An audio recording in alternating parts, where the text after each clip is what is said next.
चला शिकूया share market. Day 1. Share म्हणजे काय हे आपण उदाहरणावरून समजून घेऊयात.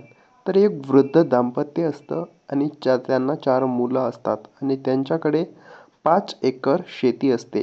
तर प्रत्येक मुलाला त्याची मालकी द्यायची असते. तर प्रत्येक मुलाला 1 एकर देतात आणि स्वतःकडे 1 एकर ठेवतात. म्हणजे त्या 5 एकर जमिनीचे भाग करून प्रत्येक भाग एक जणाला मिळाला. तर या प्रत्येक मुलगा 1 एकरचा मालक झाला.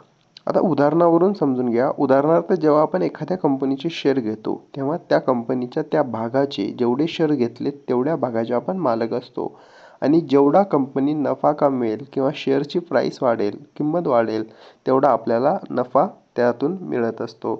तर याबद्दल तुमचे काही डाऊट असतील तर कमेंटमध्ये विचारा. प्रत्येकाला उत्तर मिळेल. व्हिडिओ कसा वाटला नक्की सांगा. धन्यवाद.